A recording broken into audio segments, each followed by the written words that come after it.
Hello, everyone, and welcome to the Into the Mythica Global Conference, where we will explore wisdom and secrets from our primordial past.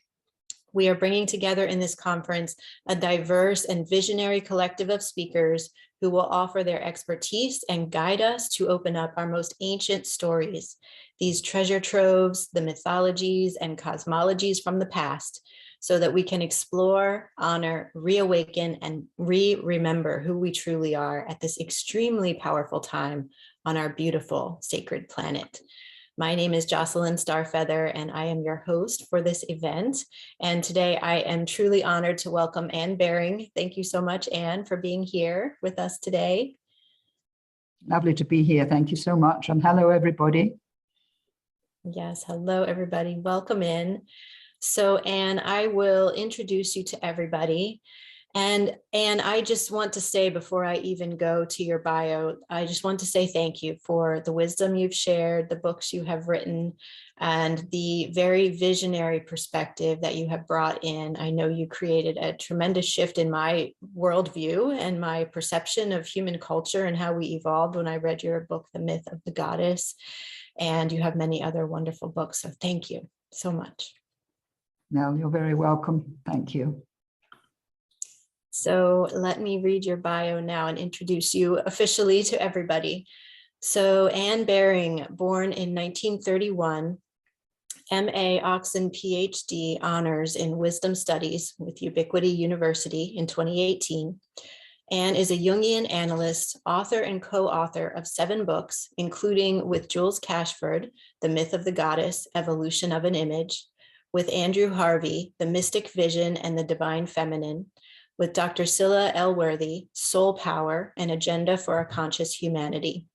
Also a book for children, I love this one too, and The Birds Who Flew Beyond Time.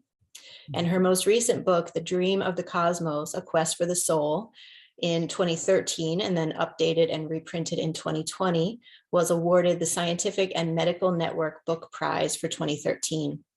The ground of all of Anne's work is a deep interest in the spiritual, mythological, shamanic, and artistic traditions of different cultures. Her website is devoted to the affirmation of a new vision of reality and the issues facing us at this crucial time of choice. And her website is annebaring.com, and you can find a link to that and other work from Anne right below this video. So your topic for today, Anne, is the loss of the divine feminine, how, why, and when it happened, and why its loss has led to our present crisis and climate change. So could you begin by sharing with us about the most ancient goddess cultures and where we originated on this journey of being human? Well, through the work of the Lithuanian archaeologist Marija Gimbutas, we know that there was a great civilization that existed from about 6,000 to 3,500 BCE in Europe. She called it the civilization of the goddess, or the civilization of old Europe. And it was an extraordinary, it was focused on the Great Mother or on the goddess, and it was a peaceful agricultural civilization which had no evidence of war during that entire 3,500 year period that she could find. Her work was ridiculed by archaeologists for years until 2018, when she was vindicated. Because what happened was to that wonderful culture, which included Crete, Malta, Italy, Greece, Romania, Bulgaria, and part of Czechoslovakia, and Italy, of course, but not Germany and westwards of that, not France. So it was really Italy and eastward in the Mediterranean that was that great culture. Anyway, what happened was that around 3,500 BCE, Russian, or not Russian, but tribes coming down from the Russian steppes infiltrated this area quite slowly. They didn't sort of make an invasion, but they infiltrated it with more and more and more coming down because they saw that life was really quite nice in the Mediterranean area. And they brought with them the horse and the war chariot, which are two things that the old, the goddess culture didn't have. And so they were more powerful, and gradually they imposed their patriarchal system which worshipped sky gods and not the great mother goddess, imposed the sky gods on these areas. So they moved south and west into old Europe, and they moved eastwards into the Middle East, Anatolia, which is modern Turkey, Persia, and finally India, where they changed the culture of India in the same way that they changed the culture of old Europe. They introduced the caste system. They introduced a very powerful priesthood. And India has this to this day, really. So I won't go into the Eastern area. I only really am focusing on what happened in Europe and the Middle East. That's my main focus. Anyway, gradually, this wonderful civilization changed into the Bronze Age, warlike civilization. So we had, from then on, we had nothing but wars and conquests and empires. 7 great empires came and went, beginning with a king called Sargon of Akkad in the area of Sumer and the Euphrates Valley sort of thing. And we had everywhere, we had kings who became warriors and who were intent on conquest. And the goddess continued. For instance, the goddess Isis in Egypt lasted 3,000 years. The goddess Inanna in Sumer lasted at least 2,500, if not longer.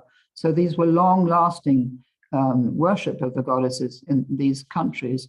And in Greece and in Crete, certainly, there was Hera was the great goddess in Greece that was worshipped. And Athena, or someone named similar to Athena, was worshipped in Crete.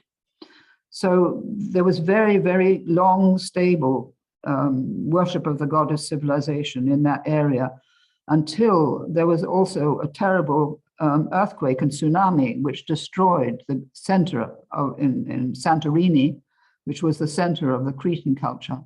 And that really brought about its end, contributed to its end, plus the invasion of these warlike tribes.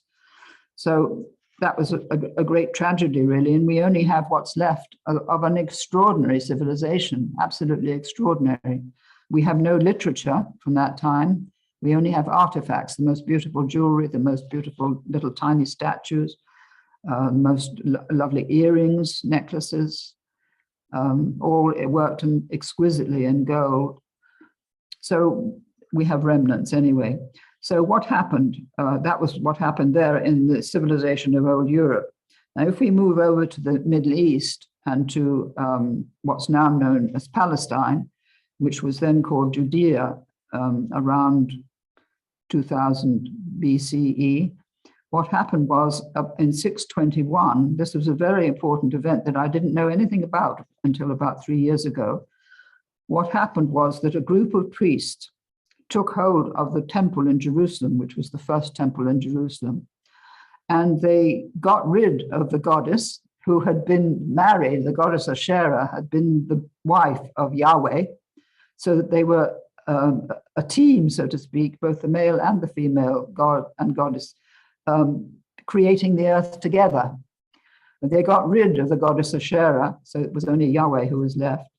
And at the same time, they destroyed every single scrap of her evidence of her cult. And they cut down all her sacred trees. They smashed all her little statues.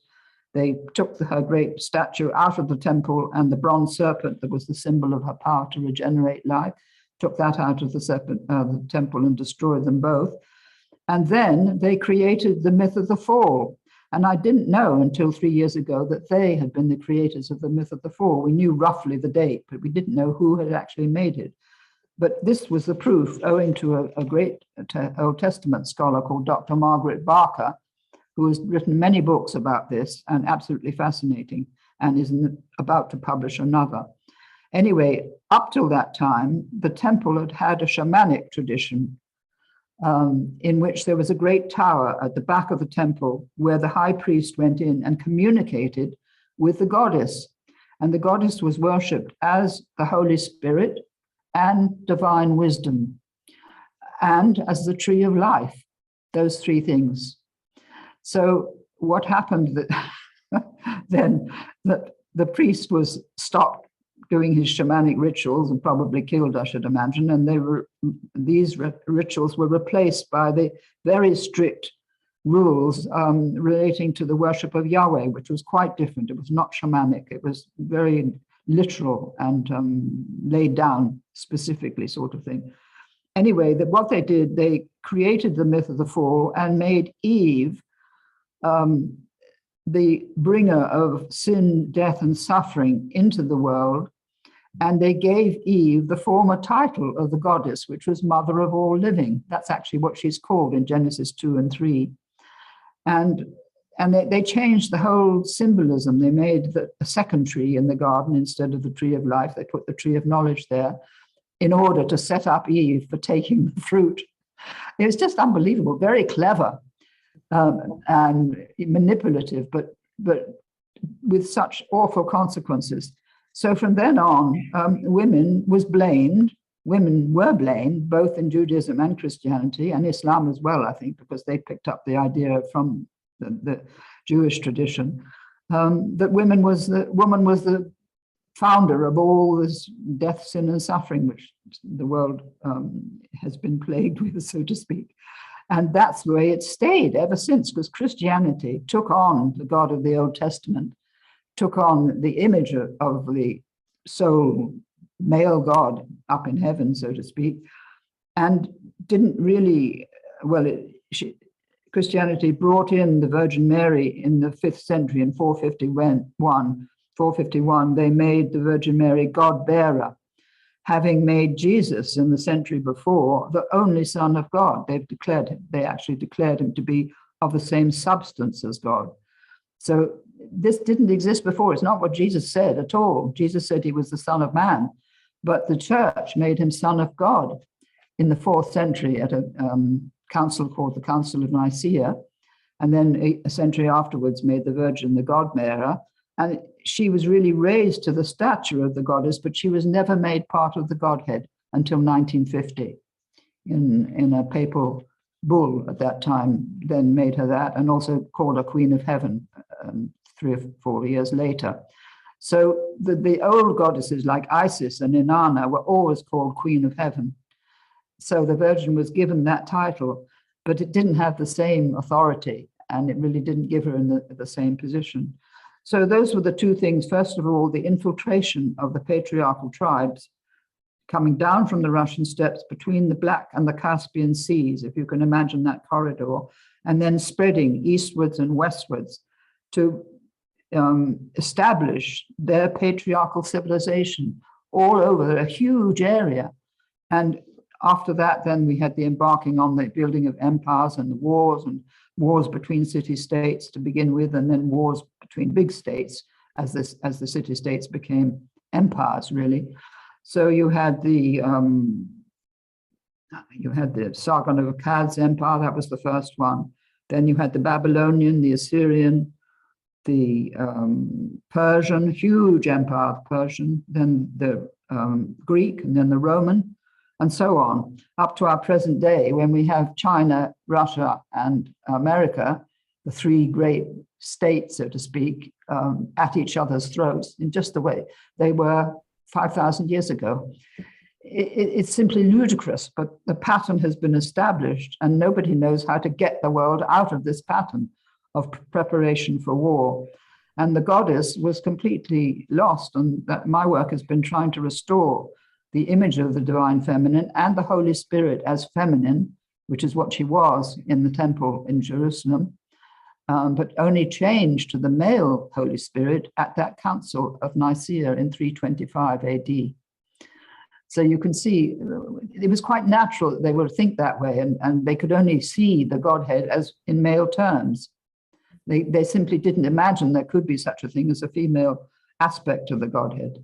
So one can leave them their understanding, but we can see the results, because what happened with the loss of the goddess everywhere, little by little, during the Bronze Age and the Iron Age after that, really was beginning in 3500 BC and going right up until about, well into 2000 BC. You had with the loss of the goddess, because she personified nature, as well as the cosmos, you had the loss of the connection to nature, and you had the loss of the sacredness of nature with the loss of the goddess. And that is what I've been writing about recently. That's the primary loss that has led us to the present time of crisis, because the earth not being sacred, we could do what we wanted with it. And then came materialist science, which said that matter is not conscious. We human beings are the only conscious beings in the universe. Can you imagine such a ridiculous statement? And, I'm sure you do know it's ridiculous. And then they also said that the earth had no consciousness, the universe has no consciousness, so the only conscious beings are us. And this has, again, desacralized both the cosmos and the earth. And so that we can do anything we want. We can make nuclear weapons, which could wipe out millions of lives in a second. We don't think about that as evil. We call ourselves Christians, but there's nothing Christian whatsoever in having nuclear weapons. And it's an absolute outrage that so-called Christian nations have developed these weapons. I feel very strongly about that, indeed. I'm very active about that as well. So you can see the pattern, the loss of the goddess, the loss of the sacredness of the earth and the cosmos, the belief that we can do what we want to manipulate matter, because matter is insensate, has no consciousness, therefore it can't feel anything. Until very recently, they didn't think that animals could feel anything, but that has been proven now that they can. But it's only in the last 5-6 years or so that this has been actually proven. They've done tests to prove it.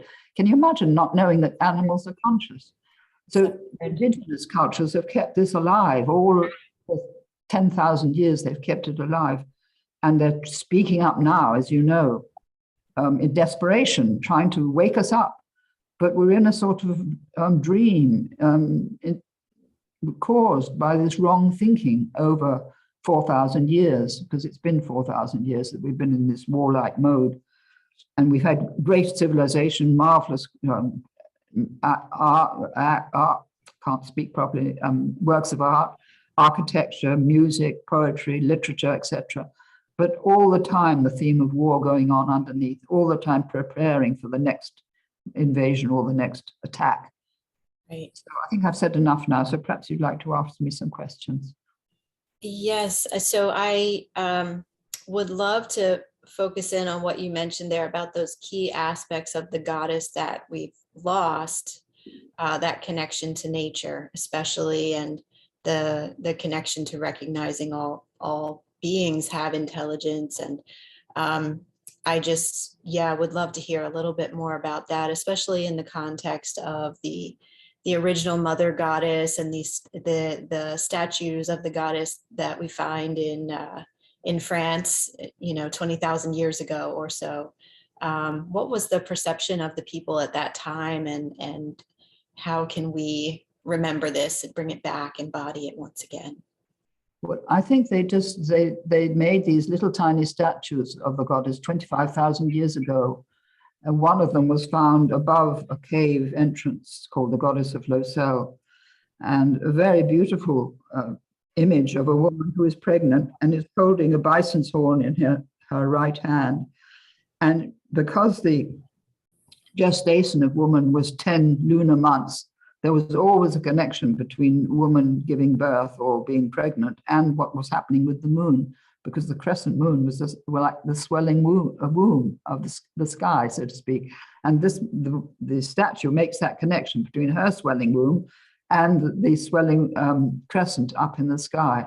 It's the most beautiful image. So they thought instinctively, but also it's called participation mystique, which they felt a oneness with all the world round about them, because the goddess was the womb out of which all of life had come. All creatures had come. All creatures were her children, human beings and animals and insects and bees and everything really were her children. So that was the perception. It was so simple. And they also believed that nature was animate. They could communicate with the rocks and the animals and the water. So they had the shamanic gifts, or they cultivated the shamanic gifts, which gave them that insight. And that was lost with the coming of the patriarchal religions, because they absolutely eradicated all traces of what they called animism. They didn't want any belief in spirits hanging around, and they got rid of it. And that had to disappear, really. And tragically for the animals and tragically for the people as well, and tragically for the earth. So then we move on really from those early statues from 25,000 BC to the marvelous statues of Isis in Egypt, or Inanna in Sumer, which are not as beautiful as the Egyptian ones, but still very pregnant with numinosity, really. You can see what they meant to the people of that time. And then, of course, you have the great goddesses of Greece. You have Gaia, you have Hera, you have Persephone, all of which, quite a few of the Greek goddesses were turned into the daughters of Zeus, whereas before they'd been part of the great goddess herself, or aspects of the great goddess. So you have the downgrading of the mother, so to speak, into the daughter, and therefore subjugated to the king, as it were, the king of the gods. So that was one lost in Greece, and in Rome you had the same thing. You had the goddess and gods, but they still, in the shamanic sense, these goddesses and gods were very important because they personified the qualities and powers of nature, or the cosmos, if you like. So it was a very good imagery to have, because they kept people in touch with the deeper dimensions of experience, and had marvelous statues, of course, and temples, marvelous temples all over Europe and the Middle East, Crete, Greece, and Sicily and Malta particularly were very important centers of the worship of Persephone in Sicily and southern Italy as well. And that was the remnant of the old goddess culture which Gimbutas has discovered. So I think that this is coming back now. We are beginning to respect the earth more. We are beginning to respect animals, but still governments are extracting minerals as if there was no tomorrow, and they're still intent on taking what they can from the earth without any awareness of what they're doing, turning them into electric cars or nuclear weapons, what have you, taking out the elements of the earth to use. And then we have all the dreadful, hideous ugliness of the fossil fuel industry. And none of these are solving our problems. They're just taking us deeper into the issue, unfortunately. What we need, and I think what Tesla was trying to bring in, was a totally new kind of energy based on the vacuum drawn from what's called the plenum, or vacuum, which is the quantum state, so to speak, of energy.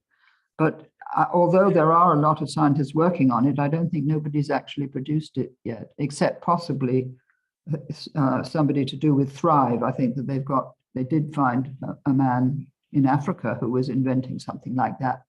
Mm. So it will come, but it won't come until we've really renounced this old method of using the earth's resources just for our industry. Right. And for our cars. And you can see what we've done to the earth already with the huge cities and huge populations. We're vastly overpopulated. So in a sense, this COVID thing, although it's reduced the population, we really need to have far fewer people if we are to make a proper relationship with the earth. We can't go on with the huge numbers that we have, because we need food and we need cars and we need this and that and the other thing. So I don't know what will happen, but I won't be around sadly, because I love my life, but I won't be around to see what happens. Well, I hope you'll be around for a lot longer still. Be around for a little while. Yeah. I just turned 90, so it's quite old.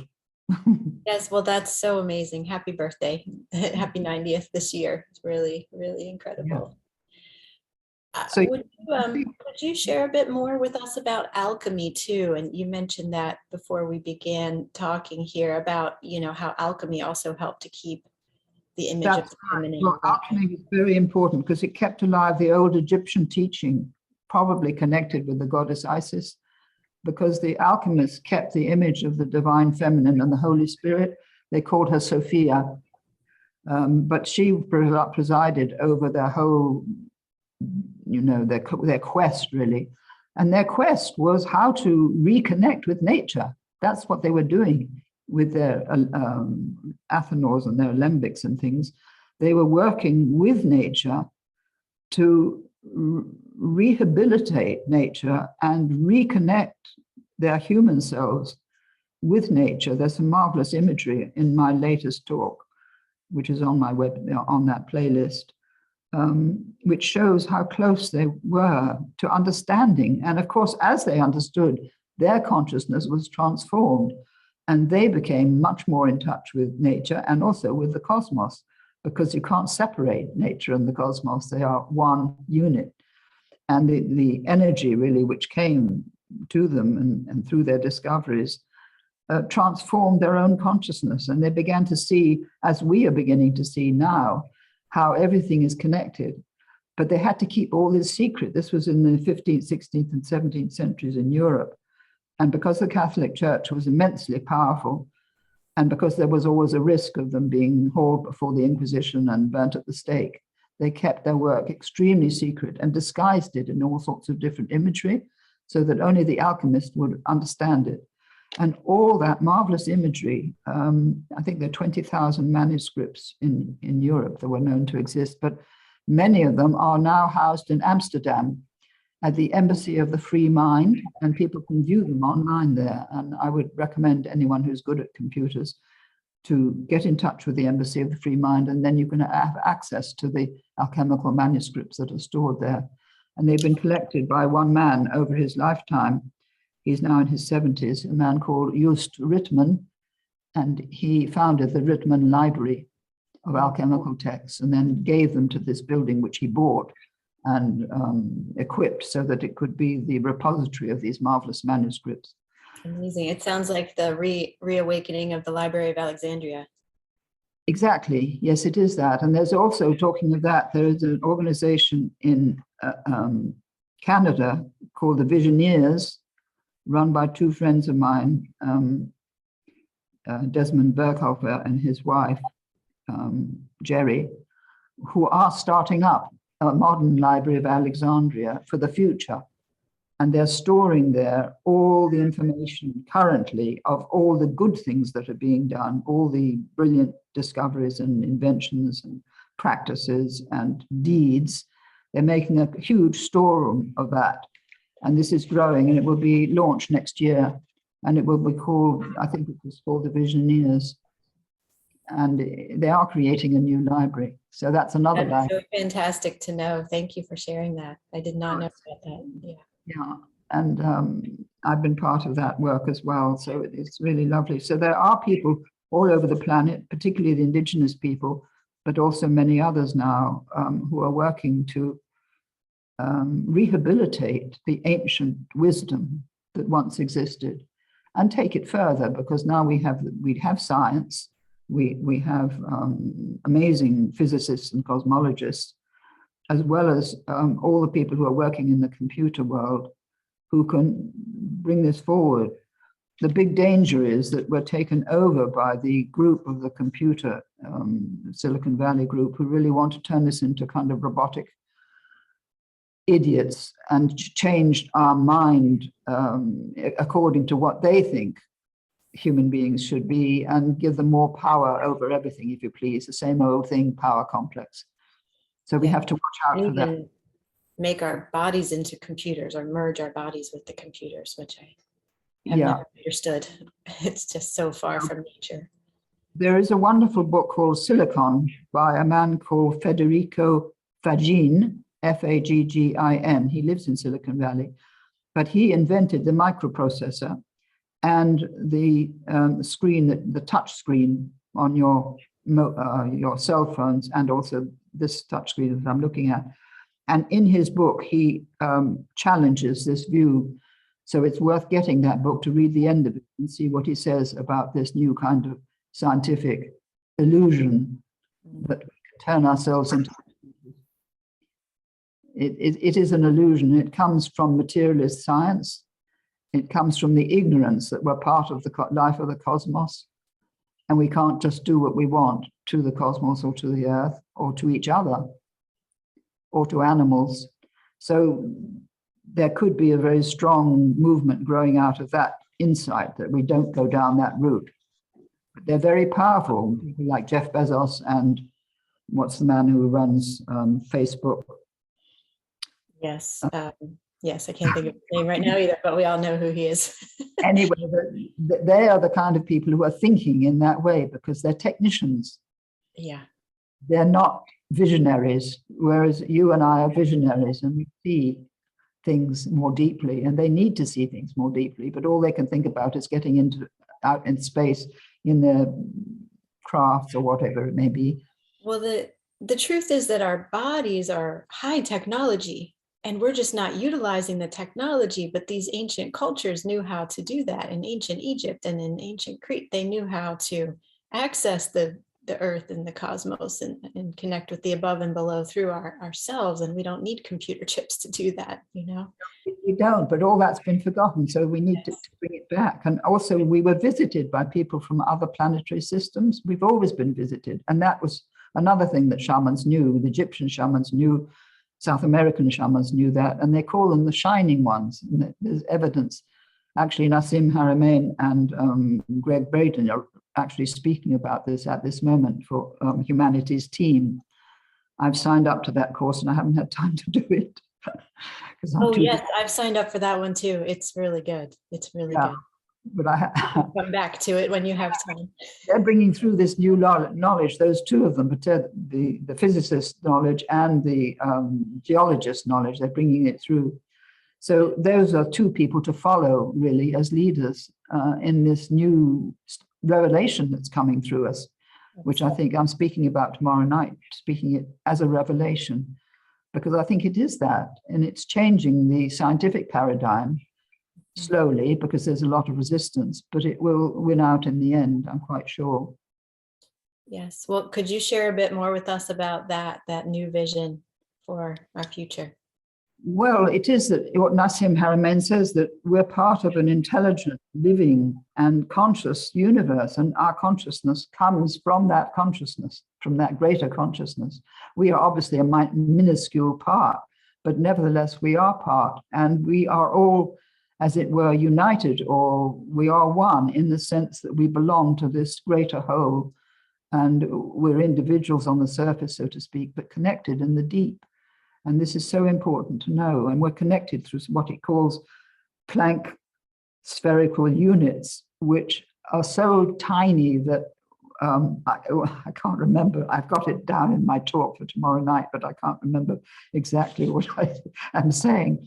But anyway, they're simply trillions and trillions and trillions of these minute particles, which are continually oscillating. And they're oscillating so fast that there's no space between them. So they form a continuous mass of the whole universe is made up of these Planck spherical unions. And these in turn are part of the protons, which we are more accessible, as it were, to our instruments. And to the, we have 100 trillion cells in our body and 100 trillion atoms in every cell. I do remember that. 100 trillion cells in the body and 100 trillion atoms in every cell. And then within those atoms are these minute protons and even more minute Planck spherical units. So this is a visionary revelation, I think, of our connection with each other and with the whole of life, not only on the planet, but with every other planet in the universe and every other galaxy in the universe, because it's one creative unit of consciousness. And this is, I mean, you can't really take it in. It's so extraordinary and so revolutionary and so different from everything that we've been taught and all that we've been programmed to think, that we're so separate from the universe and that God is up there somewhere in the heavens and we are down here in this fallen world. All that is nonsense, and it needs to be swept away as quickly as possible. It's given us, that myth of the fall has given us the most awful view of our presence on the planet, because it presented the planet as a place of punishment, where we would be guilty and sinful and punished for our audacity to take the fruit from the tree of knowledge, when really we would have had access to the tree of life, which would have given us the knowledge of immortality, which the shamans always knew about, that we were immortal souls, as it were. When we die, we don't die, we go on to other dimensions of the universe. So all of this is coming through. I'm bubbling over a little bit because I'm so excited about it. but I think it's thrilling. And I admire these men who've struggled in their own lives to be heard against the scientific community, because they obviously were resisted because it was too much of a threat to that community. But gradually people are being won over by the actual mathematics and the geometry of it. They can understand it now, the equations, which I don't understand because I'm not a scientist or a physicist. But it's all fascinating. And all this has happened very quickly, because even in the time that I've known you, there have been astounding changes in the last 5 or 6 years since I began listening to your communications and becoming interested in what you were saying, and that you were bringing together this indigenous wisdom, bringing it back to consciousness. You've done a great work, Yes, Jocelyn. it really is. Oh, thank you. Thank you for all that you have done. Sorry, I have a little background noise here. It really is incredible how the scientists now are discovering what the indigenous and ancient people always knew. Yeah, which I hope they'll take on board. I hope they'll work together and not sort of fight each other, which would be lovely. But also, have you noticed the acceleration since you started this work? How the momentum is gathering pace, and it's almost as if we're being pushed along. Really, all these different people in the world, like ourselves. I'm so sorry. I'm going to have to edit this part of the video because my kids and my dog are. There's the neighbors here at the front door, and I'm so sorry, Anne. I'm gonna have to just take this whole part out. You guys, who is Abigail here? Yeah, okay. She needs to come in, and then you need to take Ruby back upstairs, because this is ridiculous sounds in the back of the interview. Lily, are you going to play with Abigail? Okay, go ahead. And my dog fell down the stairs. Oh, downstairs. The kids and the dog were upstairs to keep everything quiet down here. And then the little neighbor girl rang the door because she wants to play. And as soon as they opened the door to upstairs, the dog tried to run down, but she fell down. There's all these things happening. So I'm so sorry. The other night when I was talking about Mary Magdalene, the person who was doing the computer stuff, he had a huge Labrador on his lap. Stopped him barking, and he couldn't stop him barking. Oh my gosh, that's so funny. It's so funny to have, because now we have all of our business meetings from home. So these are the things that happen. I think that's very human. I wouldn't necessarily cut it out. I think it's quite funny. I would leave it in. Maybe we'll include this whole part. It'll be a moment of humor. It's okay.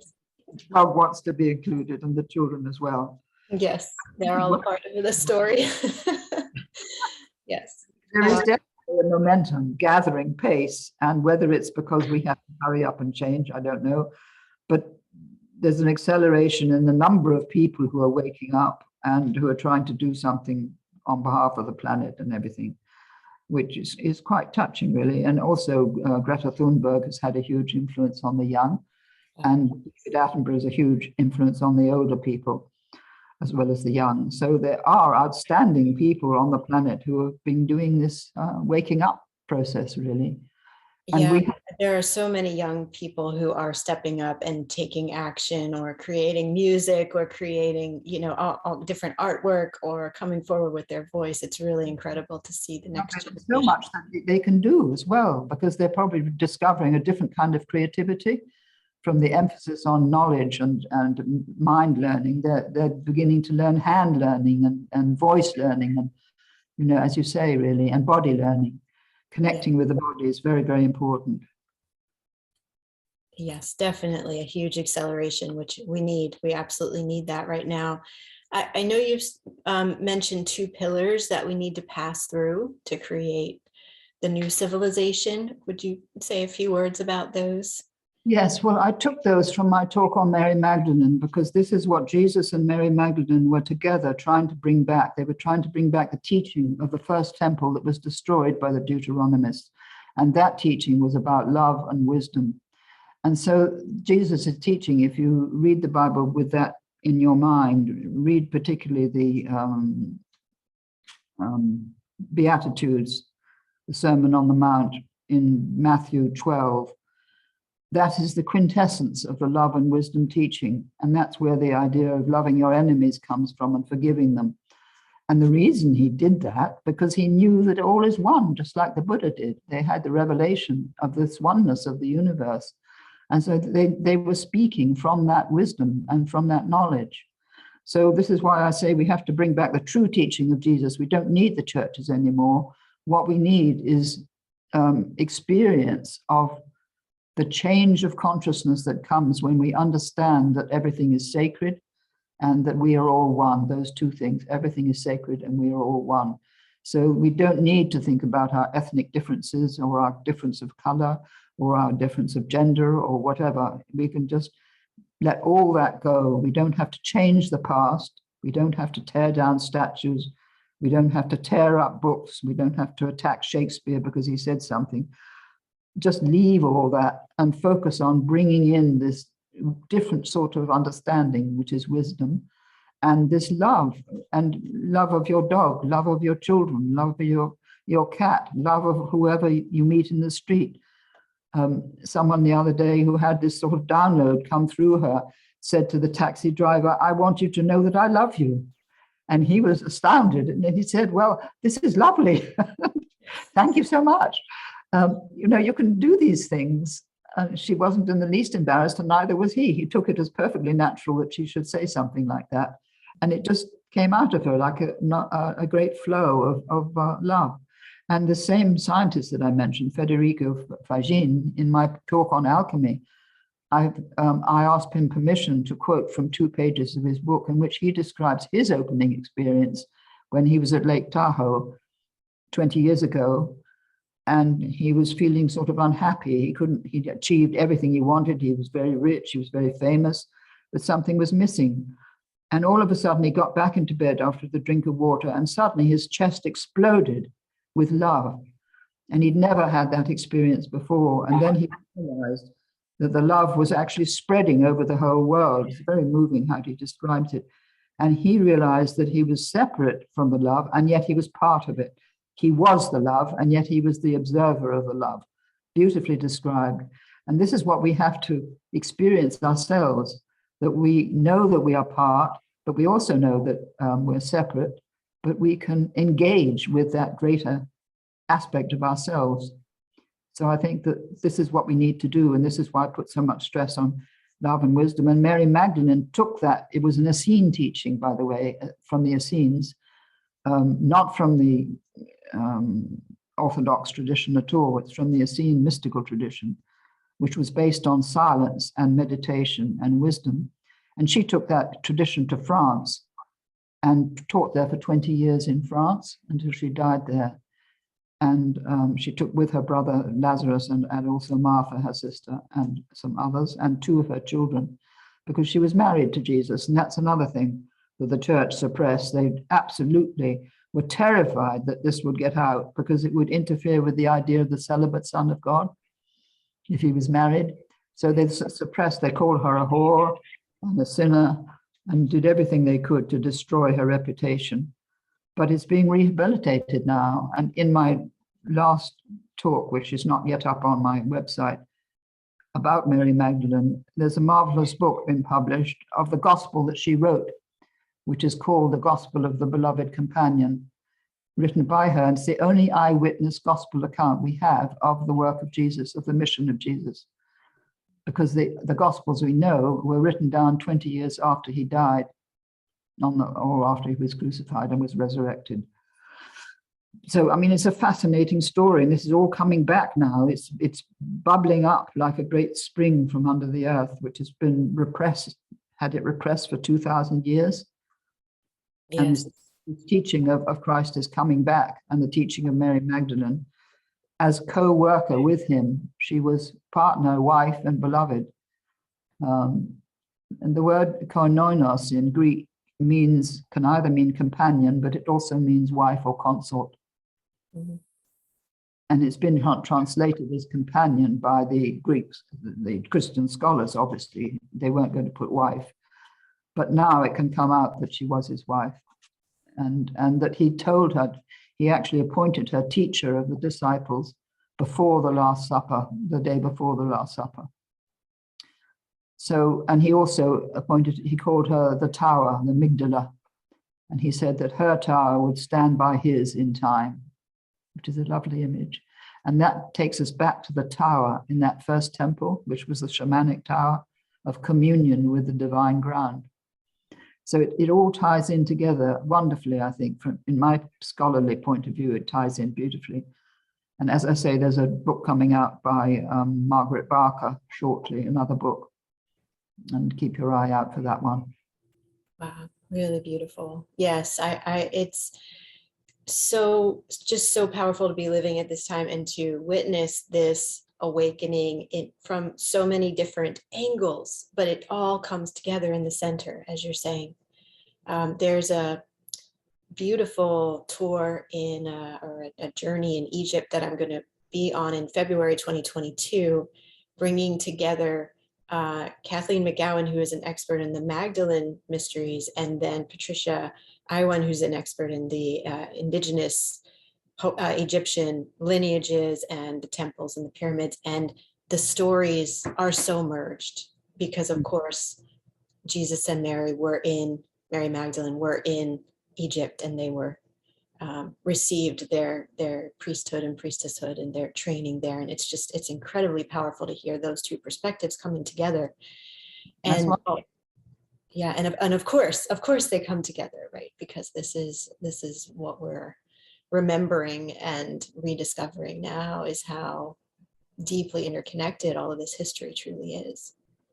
Also, now that we have the internet, we can communicate all this, which we couldn't do 20 years ago. So it's really exciting that all this has come about since we got the internet, and we can weave all these pieces together more quickly and more easily. And much more quickly. I read a lovely thing by Charles Eisenstein, put out by somebody, in which he said that we began, people like you and I and the others who are sort of teaching, we began on Arcturus, or one of the great planetary systems. We were told by the shamans there that we would go to Earth and we would stay hidden in Earth for several hundred years. And then when the time came, we would come out and we could speak our truth, so to speak. And at the time, the people who were being sent said, well, I don't like the sound of Earth. It sounds rather a gloomy place. And the people sound very difficult. But the shaman said, no, you'll be okay. You just keep to yourself, and the time will come and you can then speak what you know. And this is happening now. I'll send you the video because it's quite witty and funny. But this is what's happening. And I've been preparing for a long, long time, ever since in my 20s, really, for this time. I didn't know it. I didn't know it until about 2 or 3 years ago, but it suddenly dawned on me that this is what I've been doing. And I'm sure the same thing for you. Be prepared from childhood to enter this role and do what you're doing now and bring people together. And it's really very, very moving, intensely moving, because we're encountering each other and hearing each other's different stories and bringing our work together. So yes, I'm very. You've been so far ahead of your time with that, and so you've been definitely a moving factor in helping us to awaken over these last few decades, and helping us, me and many in my generation, to remember. Well, I hope so, since the Myth of the Goddess, but that didn't really take off until quite recently. It was published in 1990. I think, and it really wasn't recognized in England at all. Nobody invited us to speak anywhere or do anything. They still don't. But we weren't ready for it yet, I guess, at the beginning. I'm better known in America, and also my Dream of the Cosmos is getting known now, getting around, which summarizes everything that we've been talking about and shows the earlier period, because I did a resume of the Myth of the Goddess in that book. And so it's all very exciting. And if young people are really, they need to know the history, though. They need to know more than they do, because otherwise they're lost in this Facebook culture. They get sucked into things which are not real or not important. So they need to keep to their own track and learn some history, if necessary, from my website, because they can learn a lot there about different cultures. civilization. Yes, there's a certain foundation. I agree completely. That's Yeah, so important to have so that we have the context for where we came from and who we truly are, who we truly knew ourselves to be then, yeah, so that we can step into who we truly are once again. yeah, and trust it, because otherwise you get scattered in lots of pieces and you don't have the focus. Yeah. People need the focus now. And they need not to waste time with too much Facebook and WhatsApp and everything.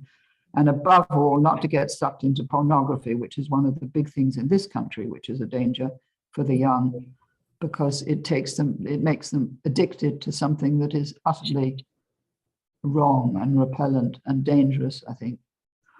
So, well, and that what you said earlier about that heart energy, that the man that felt his heart in his chest exploding, it's this heart energy. I feel this is the most important thing we can do, is hold this highest vibration of love and oneness in the heart.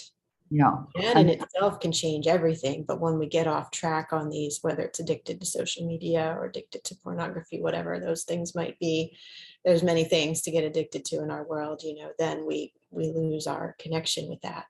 Yes, and you injure the heart, really. You injure your soul, actually, more than that. It's corrupting to the soul, all of that. Whereas there's no need to fall into that. You don't have to take drugs. You don't have to take drink. You don't have to get involved in sex. You can just open your life to love and see what comes forth, really. Follow the thread of love. Yes, yes, absolutely. Well, thank you so much, Anne, for all that you have shared here. And I know you are offering us a really wonderful free gift that is a treasure trove of knowledge, which is the videos page on your website. Would you like to say a couple words about that so everybody knows what is there? Yes, well, it's just if you go to www.anbearing.com, you'll find a vast treasure trove, too much really. You may in the beginning think, oh God, there's too much here, I don't know where to start. But just go to the playlist page or read the different sections of it, because there are 12 different sections before you get to the video page, and just see what interests you. Follow what interests you. Don't do it methodically. Also, there's an older website which has a lot of articles and things on it too, which you can access through the new website. I've got two websites. And that will give you enough to give you food, if you like, for a long time to come. Yes, what a generous, generous gift. Thank you. And those will be linked right below this video. So everybody just scroll down and you'll see how to access those below. And I'll also include links to, well, I suppose people can find your books through your website. Is that right? And yes, there's a book page there with all the books there. And my earliest book, called The One Work, has actually been republished, and it's available on Amazon.com. Okay. It's not available in this country, but it is in America, and it's just been republished just a month ago. So it's called The One Work, and my name was then Anne Gage. It was my maiden name. Yes. Wow. Well, thank you. And it is just always such a pleasure to speak with you. So thank you for being a part of Into the Mythica. It's an honor to have you here. Well, thank you so much, because since we last spoke, we've both matured more. I can see that. And it's lovely to meet at this more mature level, really, that we both are giving out what we're so able to give out now, what we've gathered together. So thank you, Jocelyn, for making this possible. Yes, absolutely. My pleasure. And thank you to everybody out there watching. Hope you've really enjoyed this and received so much. Many blessings, lots of love to all of you. Goodbye.